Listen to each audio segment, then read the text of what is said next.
செய்திகள் வாசிப்பது திவ்யா தமிழரசன். இன்றைய முதன்மை செய்திகள்.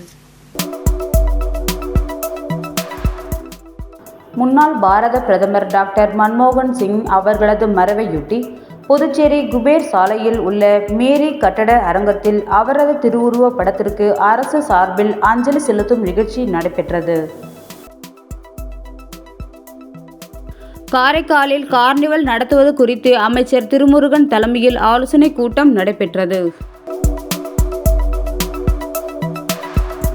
காரைக்காலில் மருத்துவ பரிசோதனை முடித்துவிட்டு பேருந்திற்காக காத்திருந்த கர்ப்பிணியை தனது காரில் அழைத்து சென்று அவரது வீட்டில் விட்ட கலெக்டரை பொதுமக்கள் பாராட்டி வருகின்றனர். இனி விரிவான செய்திகள்.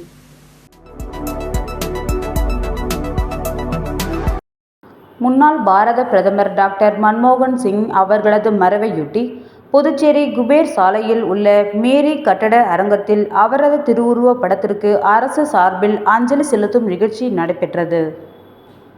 அவரது திருவுருவ படத்திற்கு மாண்புமிகு சட்டப்பேரவைத் தலைவர் செல்வம், பொதுப்பணித்துறை அமைச்சர் லட்சுமி நாராயணன், சட்டமன்ற உறுப்பினர் லட்சுமிகாந்தன் ஆகியோர் மலர் தூவி அஞ்சலி செலுத்தினர். முன்னாள் பாரத பிரதமர் டாக்டர் மன்மோகன் சிங் அவர்களது மறைவிற்கு பொதுமக்கள் நாளை வரை இங்கு அஞ்சலி செலுத்த ஏற்பாடு செய்யப்பட்டுள்ளது.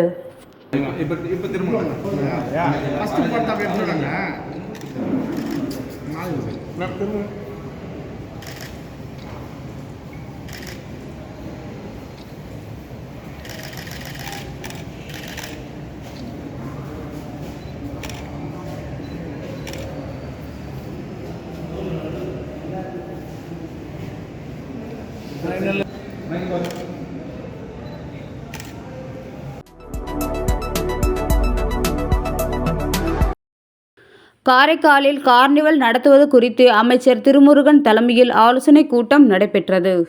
காரைக்கால் மாவட்ட நிர்வாக அலுவலகத்தில் நடந்த கூட்டத்திற்கு அமைச்சர் திருமுருகன் தலைமை தாங்கினார். எம்எல்ஏக்கள் நாஜிம், நாகத்யாகராஜன், கலெக்டர் மணிகண்டன் முன்னிலை வகித்தனர். அனைத்து துறை அதிகாரிகளும் கலந்து கொண்டனர். கூட்டத்தில் வரும் ஜனவரி மாதம் கார்னிவல் 2025 வெகு விமர்சையாக நடத்துவது குறித்தும், இதற்காக ஒருங்கிணைப்பு குழு அமைப்பது, பொழுதுபோக்கு நிகழ்ச்சிகள், விளையாட்டுப் போட்டிகள் நடத்துவது, பொதுமக்கள் வந்து செல்ல போக்குவரத்து வசதி மற்றும் போலீஸ் பாதுகாப்பு ஏற்பாடுகள் குறித்து விரிவாக ஆலோசிக்கப்பட்டது. கூட்டத்தில் சீனியர் எஸ்பி, கட்டுப்பாட்டுத்துறை இயக்குனர் கலியபெருமாள், சுற்றுலாத்துறை இயக்குனர் முரளிதரன், துணை ஆட்சியர் அர்ஜுன் ராமகிருஷ்ணன், உள்ளாட்சித்துறை துணை இயக்குனர் சுபாஷ் உள்ளிட்ட அதிகாரிகள் கலந்து கொண்டனர்.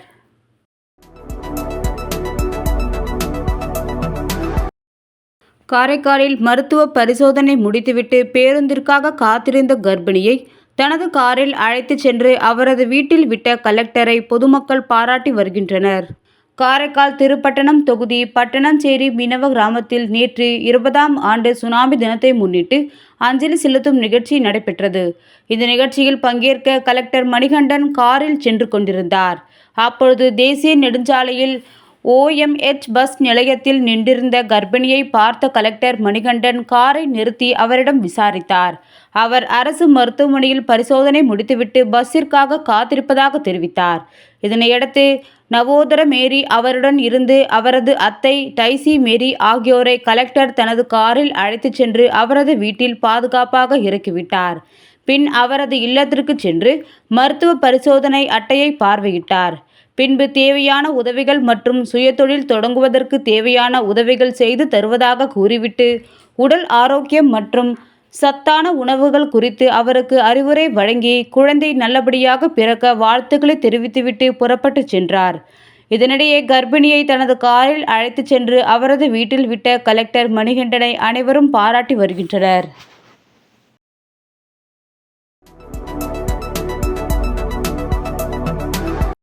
சுடுகாட்டு இடத்தை ஆக்கிரமிப்பு செய்ததை கண்டித்து பொதுமக்கள் சாலை மறியல் செய்ததால் புதுச்சேரி கடலூர் சாலையில் போக்குவரத்து பாதிக்கப்பட்டது. தவளக்குப்பத்தை அடுத்த ஆண்டியார்பாளையம் காலனி பகுதிக்கு சுடுகாடு இல்லாமல் இருந்தது. நீண்ட போராட்டங்களுக்கு பின்பு கடந்த 2009ஆம் ஆண்டு நல்லவாடு சாலை அருகே 20,000 சதுர அடியில் அரசு இடம் ஒதுக்கீடு செய்தது. அதை அறிந்த அப்பகுதி மக்கள் சுடுகாட்டு இடத்தை தனிநபர் ஆக்கிரமிப்பதை கண்டித்து புதுச்சேரி கடலூர் சாலையில் தவளக்குப்பம் சந்திப்பில் மறியலில் ஈடுபட்டனர். தகவலறிந்த தாசில்தார் பிரிதிவி, எஸ்பி பக்தவத்சலம், ஆரியாங்குப்பம் கொம்யூன் ஆணையர் ரமேஷ் உள்ளிட்டோர் மறியலில் ஈடுபட்டவர்களிடம் பேச்சுவார்த்தை நடத்தி நடவடிக்கை எடுப்பதாக கூறினர். அதனை ஏற்று மறியலை கைவிட்டு கலைந்து சென்றனர். இந்த சாலை மறியலால் புதுச்சேரி கடலூர் சாலையில் 30 நிமிடம் போக்குவரத்து பாதிக்கப்பட்டது.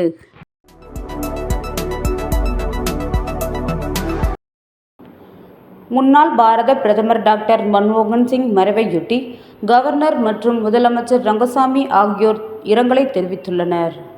இதுகுறித்த கவர்னரின் இரங்கல் செய்தியில், முன்னாள் பாரத பிரதமர் டாக்டர் மன்மோகன் சிங் உடல்நலக் குறைவால் காலமானார் என்ற செய்தி மிகுந்த வருத்தத்தை தருகிறது.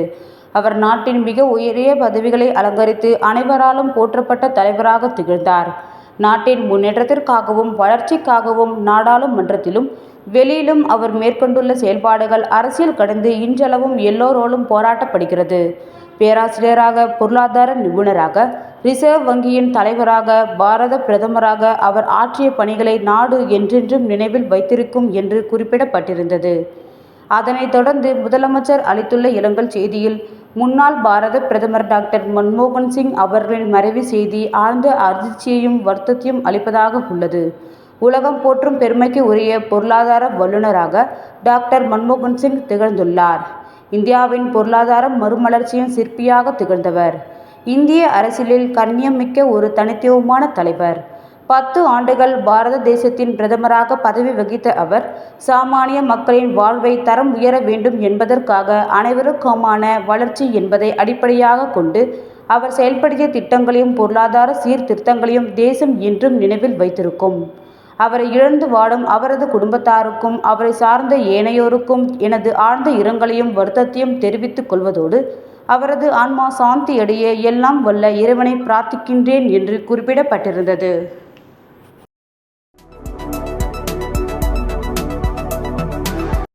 வில்லியனூர் அருள்மிகு ஸ்ரீ சுந்தரமூர்த்தி விநாயகர் ஆலயத்தில் ஐயப்ப பூஜை மற்றும் அன்னப்பிரசாதம் வழங்கும் நிறைவு விழா நடைபெற்றது. புதுச்சேரி மாநிலம் சபரிமலை ஐயப்ப சேவா சமாஜத்தின் ஐயப்ப சேவா கேந்திரா மூலம் அன்னப்பிரசாதம் வழங்கும் நிகழ்ச்சியின் 20ஆம் நாள் நேற்று மதியம் 12:30 மணியளவில் வில்லியனூர் அருள்மிகு ஸ்ரீ சுந்தரமூர்த்தி விநாயகர் ஆலயத்தில் ஐயப்ப பூஜையுடன் அன்னப்பிரசாதம் வழங்கும் நிறைவு விழா நடைபெற்றது.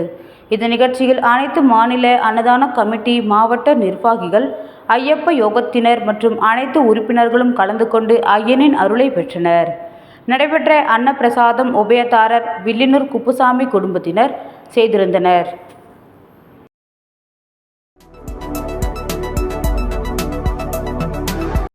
மர்ம நபர்களால் தீயிட்டு கொளுத்தப்பட்ட பனை மரத்திற்கு புதுச்சேரி சமூக அமைப்பு தன்னார்வலர்கள் பூமாலை, மலர் தூவி அஞ்சலி செலுத்தப்பட்டது. புதுக்குப்பம் கிராமத்தில் சில மர்ம நபர்களால் தீயிட்டு எரிக்கப்பட்ட சுமார் 30 பனைமரங்கள் முழுமையாக எரிந்துவிட்டன. இதனை கண்டித்து புதுச்சேரி அனைத்து சமூக அமைப்பு ஒன்றிணைந்து நண்பர்களும் ஒன்று கூடி மாலை வருகை புரிந்து தமிழரின் பாரம்பரிய பண்பாட்டு கலாச்சாரம் நிறைந்த வாழ்வியல் மரத்தை தீட்ட சமூக விரோதிகளை உடனடியாக கண்டுபிடித்து உரிய தண்டனை கொடுக்க வேண்டும் என்று வேண்டுகோள் விடுத்து தீயிட்டு எரிக்கப்பட்ட பனை மரத்தின் கீழ் நின்று பூமாலை தூவி அஞ்சலி செலுத்தி உறுதிமொழி எடுக்கப்பட்டது. இனிவரும் காலங்களில் புதுச்சேரியில் இயற்கையை அழிக்கும் மர்ம நபர்கள் யாராக இருந்தாலும் அவர்கள் மீது உடனடியாக போலீஸ் தலையிட்டு அவர்களை கைது செய்ய வேண்டும் என்றும், பனைமரத்தை பாதுகாக்க சுமார் 10 ஆண்டுகளாக தொடர்ந்து பாடுபட்டு பல லட்சம் பனை விதைகளை நடவு செய்துள்ள பூர்ணாங்குப்பம் பனை ஆனந்தன் அவர்களுக்கு முழு ஒத்துழைப்பு அளித்து பனைமரத்தை காப்போம் என்று உறுதிமொழி எடுக்கப்பட்டது. இதற்கான ஏற்பாடுகளை பூர்ணாங்குப்பம் தனசுந்தராம்பாள் சேரிட்டபிள் சொசைட்டி தன்னார்வலர் செய்திருந்தார்கள்.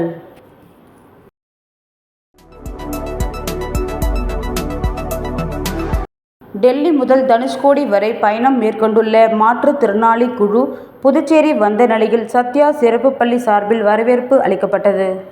புதுடெல்லியை சேர்ந்த சங்கதி ஃபவுண்டேஷன் மூலம் 10 மாற்றுத்திறனாளிகள் குழுவாக இணைந்து டெல்லி முதல் தனுஷ்கோடி வரை செல்லும் ஒரு சங்கதி யாத்திரை நடத்துகிறார்கள்.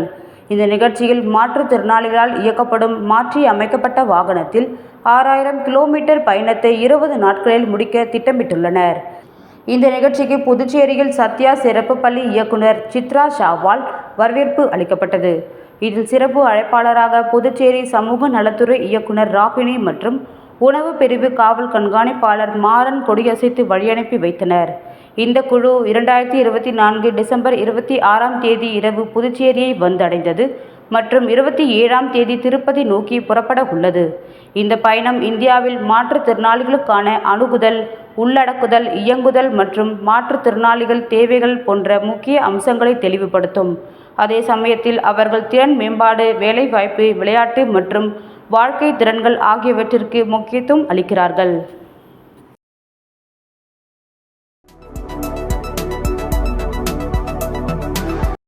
புதுச்சேரியில் சுற்றுலா பயணி கார் கண்ணாடியை உடைத்து நகை திருடிய வாலிபரை போலீசார் கைது செய்து சிறையில் அடைத்தனர்.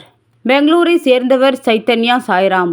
இவர் தனது குடும்பத்துடன் கடந்த 21ஆம் தேதி புதுச்சேரிக்கு சுற்றுலா வந்தார். கடந்த 23ஆம் தேதி சின்ன வீராம்பட்டினம் கடற்கரைக்கு காரில் குடும்பத்துடன் சென்றார். அங்கு அவர்கள் அணிந்திருந்த நகைகளை கழற்றி கார் சீட்டில் வைத்து கதவை பூட்டிவிட்டு கடலில் குளித்தனர். திரும்பி வந்து பார்த்தபோது கார் கதவின் கண்ணாடி உடைத்திருந்து சீட்டில் வைத்திருந்த 40 கிராம் நகை மற்றும் 6000 பணம் திருடு போயிருந்தது. புகாரின் பேரில் அரியாங்குப்பம் போலீசார் வழக்கு பதிவு செய்து அரியாங்குப்பம் ஓலைவெளியை சேர்ந்த கருணாகரன் மகன் சுரேந்தர் என்பவரை சந்தேகத்தின் பேரில் பிடித்து விசாரணை மேற்கொண்டனர். அவர் கார் கண்ணாடியை உடைத்து நகை மற்றும் பணத்தை திருடியதை ஒப்புக்கொண்டார். அதைத் தொடர்ந்து அவர் பதுக்கி வைத்திருந்த 40 கிராம் நகை, அவர் வைத்திருந்த பைக் மற்றும் மொபைல் போனை பறிமுதல் செய்தனர். அவரை கைது செய்து நீதிமன்றத்தில் ஆஜர்படுத்தி சிறையில் அடைத்தனர்.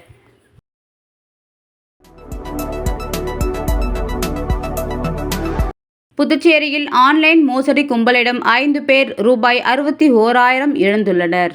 பூர்ணாங்குப்பம் காமராஜர் சாலையை சேர்ந்தவர் பாலபாஸ்கர். இவரை தொடர்பு கொண்ட மர்ம நபர் குறைந்த வட்டியில் லோன் தருவதாக கூறியுள்ளார். இதனையடுத்து பாலபாஸ்கர் ரூபாய் 10 லட்சத்திற்கான லோனை பெற விண்ணப்பித்துள்ளார்.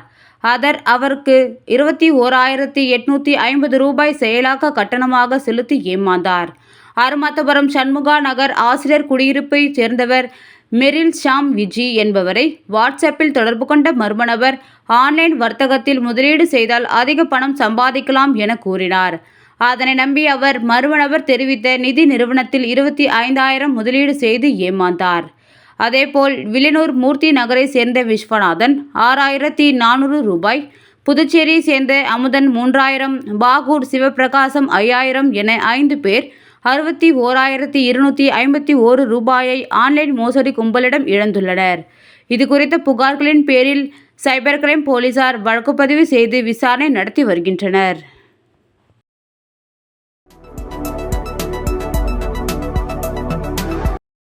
ஊசுடு தொகுதி சேதராப்பட்டு கிராமத்தில் எழுந்தருளி இருக்கும் நீலாவதி அம்மனுடன் விநாயகர், முருகர் மற்றும் நவக்கிரக சன்னதி ஆலயத்தில் 18ஆம் நாள் மண்டல அபிஷேகம் நடைபெற்றது. இந்நிகழ்ச்சிக்கு தொகுதியின் முன்னாள் சட்டமன்ற உறுப்பினர் கார்த்திகேயன் கலந்து கொண்டு சுவாமி தரிசனம் செய்தார். மேலும் சேதராப்பட்டு முக்கிய பிரமுகர் இருசப்பன் உபயதாரர் குடும்பத்தினர் பூஜைக்கான ஏற்பாடுகளை செய்திருந்தனர்.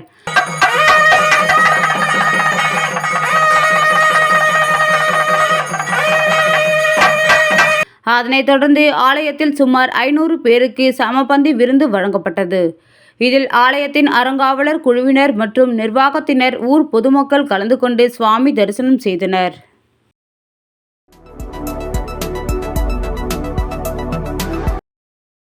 பெரியார் நகரில் சமுதாய நலக்கூடம் அமைத்து தர ஆதிராவிடர் நலத்துறை இயக்குனர் இளங்கோவனிடம் திமுக தலைமை பொதுக்குழு உறுப்பினர் கார்த்திகேயன் கோரிக்கை மனு அளித்தார்.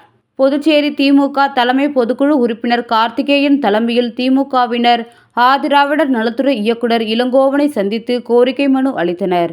அவர்கள் அளித்துள்ள மனுவில் நெல்லித்தோப்பு தொகுதிக்கு உட்பட்ட பெரியார் நகர், முருகன் கோவில் பகுதியில் பொருளாதாரத்தில் பின்தங்கிய அட்டவணை இன மக்கள் வசித்து வருகின்றனர். அங்கு அவர்கள் பயன்படுத்த முடியாத நிலையில் முருகன் கோவில் பின்புறம் பாழடைந்த சமுதாய நலக்கூடம் ஒன்று உள்ளது. அந்த கட்டிடத்தை இடித்து அகற்றிவிட்டு மக்கள் பயன்படுத்தும் வகையில் ஆதிராவிடர் சிறப்பு கூறு நிதியின் கீழ் அனைத்து வசதிகளுடன் கூடிய சமுதாய நலக்கூடம் அமைத்து தர ஆவணம் செய்யுமாறு கேட்டுக்கொள்கிறோம். இந்த சந்திப்பின் போது தொகுதி செயலாளர் நடராஜன், தகவல் தொழில்நுட்ப ஒருங்கிணைப்பாளர் அருண், ராம்குமார், கிளை துணை செயலாளர் ராஜீவ் உட்பட பலர் உடனிருந்தனர். மீண்டும் முதன்மை செய்திகள். முன்னாள் பாரத பிரதமர் டாக்டர் மன்மோகன் சிங் அவர்களது மறைவையொட்டி புதுச்சேரி குபேர் சாலையில் உள்ள மேரி கட்டட அரங்கத்தில் அவரது திருவுருவ படத்திற்கு அரசு சார்பில் அஞ்சலி செலுத்தும் நிகழ்ச்சி நடைபெற்றது. காரைக்காலில் கார்னிவல் நடத்துவது குறித்து அமைச்சர் திருமுருகன் தலைமையில் ஆலோசனை கூட்டம் நடைபெற்றது. காரைக்காலில் மருத்துவ பரிசோதனை முடித்துவிட்டு பேருந்திற்காக காத்திருந்த கர்ப்பிணியை தனது காரில் அழைத்துச் சென்று அவரது வீட்டில் விட்ட கலெக்டரை பொதுமக்கள் பாராட்டி வருகின்றனர். இத்துடன் இச்செய்தி அறிக்கை நிறைவு பெறுகின்றன. நன்றி, வணக்கம்.